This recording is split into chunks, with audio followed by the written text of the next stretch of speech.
Hello, everyone. My project is on Chicago's resiliency to the COVID-19 pandemic. Specifically, I'm looking at how the economy has been able to respond and how the Chicago businesses, whether that be small businesses, startups, or larger corporations, have been responding to the COVID-19 crisis and what that kind of entails and what we can look towards moving forward for the recovery of the Chicago area.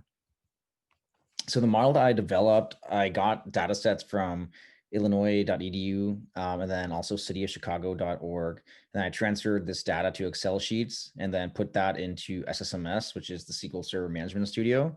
And from there, I was able to create some stored procedures and put the data into individual tables. And then I connected that to a couple of Microsoft Azure functions, in which then I was able to run some regressions and data analysis and compile that into the graphs that you'll see here in the next slides.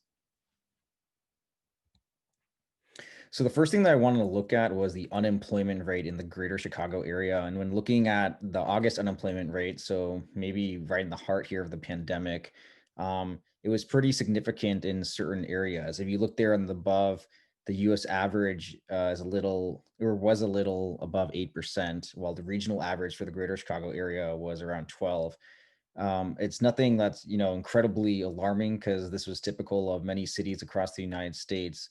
But the unemployment rate definitely did rise for a lot of businesses around the Chicago area. And several counties are actually below the US average, but then other counties are above.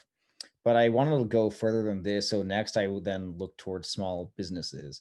And when looking at small businesses in the Chicago area, they definitely took a hit also during the summer, and then even after the summer. So looking at some of these percentages, I was able to compile the data and I found that the amount of businesses that temporarily closed throughout the pandemic was around 43%, and around 40% had employment, or employment fell by around 40%.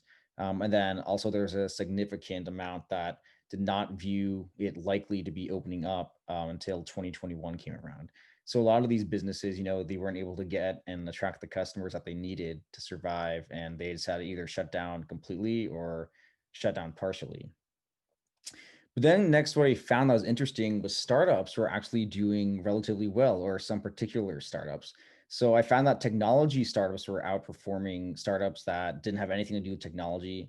And then also any startup that had their product or service online or somewhere that you didn't need the actual customer or consumer to come in to test or buy your product, they were doing significantly well too.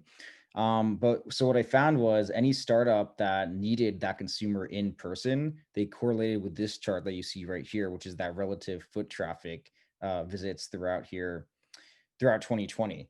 And as you can see through the 2020 data and the 2019 data, the foot traffic through 2020 here has been significantly less. And that's why those startups have been struggling to produce revenue. But again, what I found was the startups that had anything to do with responding to the COVID-19 pandemic or were in certain industries such as telemedicare or anything like telehealth, they were actually doing relatively well and actually showed significant progress and a lot of revenue. And that's what I found most alarming about my data was the startup world actually showed tremendous resilience. So the key takeaways that I found from all this was the unemployment rate definitely rose and small businesses were significantly hurt. But again, some of the tech startups surprisingly resilient. And as I did a little bit further research, I saw that this is not that surprising considering how much the city of Chicago had done to support the entrepreneurs and startups during this pandemic. An example that I had found was Matter had raised 1.55 million to go toward providing free memberships to struggling startups. And this is just one example of an incubator or accelerator that was doing really everything that they could to support the startups during these troubling times. And then also my conclusion from this is basically similarly to how the Great Fire of Chicago acted as a catalyst for so many industries. I see that the takeaway from COVID-19 is it may act as a catalyst for innovation for startups in certain industries like the health space or other technology spaces. And so, yes, I think the COVID-19 crisis was devastating in many areas to the economy and to businesses. But in terms of innovation and creativity in the future, I think it may actually spark these startups to come out and get innovative products and help the nation recover faster.